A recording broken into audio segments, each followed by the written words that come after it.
What's up, guys? Welcome back to my channel and welcome back to another episode of Weekend Watch. This is where I let you know how movies are performing at the box office, but I also let you know what new films are coming out to theaters this coming weekend, but also on streaming so you can decide for yourselves if you want to go out or if you'd rather stay in. Before I get into the box office news, if you are fans of movies, and I'm assuming you are, you clicked on this channel, but you also love physical media collecting, particularly Blu-rays and Steelbooks, you're definitely in the right place. Click that red subscribe down below, hit the like button, and also that notification bell so you don't miss any content in the future. Now let's get into what happened at the box office this past weekend.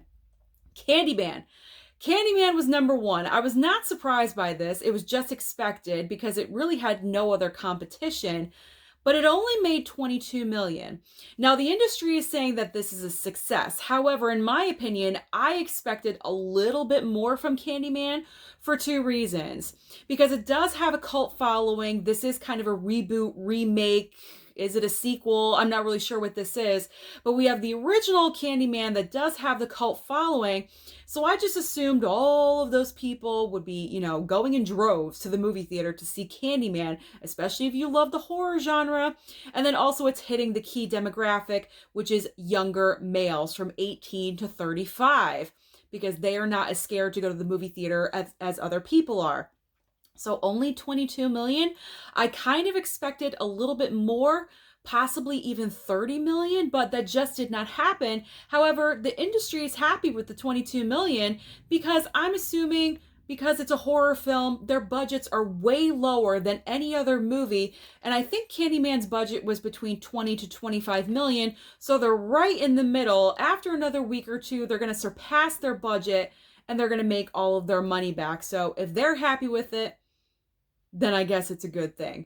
Moving on to the second spot is Free Guy, holding up very well, only dropping 27% from last week. Ryan Reynolds' new movie in its third weekend made $13.3 million. In the third and fourth spot, unfortunately, Paw Patrol fell 50% from its opening weekend to $6.6 million. And Jungle Cruise at #4, really holding in there with $5 million, and it also made a milestone. It finally crossed $100 million. Pretty sad when that is the new milestone in the pandemic era of making $100 million in your entire run. When movies used to open pre-pandemic, it was $100 million in one weekend, or otherwise you were a failure. How times have changed so quickly. All right, we got some Suicide Squad news, or the Suicide Squad news. I think this came out today, that it is the #1 DC property on HBOMAX right now. Not overall movie, that belongs to Mortal Kombat, but the Suicide Squad has been viewed so many times, more than Wonder Woman 1984 and Zack Snyder's Justice League. That's pretty impressive, you gotta say. And it's very unfortunate that this movie did not do better in movie theaters.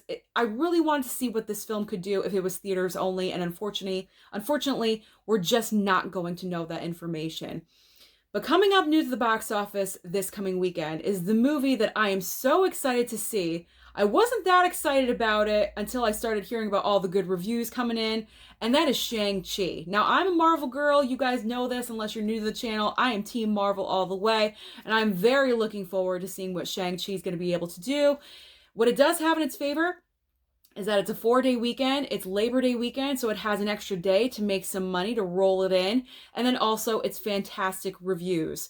I've seen nothing but great things all over Twitter, on Instagram. Everyone is raving about Shang-Chi. The big question is, though, can it make more money than Black Widow? Now, Black Widow debuted with $80 million in its first weekend. I'm not sure Shang-Chi is going to hit that. However, I would be happy if it made $65 to $70 million. We'll see who's right, me or the industry. I think the industry is predicting around $45 million right now. I think that's a little bit low, especially because it is Labor Day weekend. We do have that extra day. So I'm going for it. I'm saying between 65 and 70. We'll see what happens when I'm sitting here next week talking to you all about it. If you're not a Shang-Chi fan and you've already seen all the other movies, you might want to stick to streaming this weekend, and we do have some options for you. Over on Netflix, the movie of the week is Worth, with Michael Keaton and Stanley Tucci.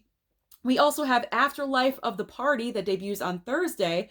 Over on HBO Max, we have News of the World. Now, this movie was nominated during award season and stars Tom Hanks, so you might enjoy that one. Last but not least, over on Hulu, debuting on Tuesday, the 31st, our last day of August, we have Only Murders in the Building series premiere. So that is everything happening over on movie theaters, but also on streaming. I'm really curious to know your thoughts. How do you think Shang-Chi is going to perform this coming weekend at the box office? And what about Candyman? Are you impressed or are you not? Let me know everything down below. Don't forget to like and subscribe, and I'll see you next time.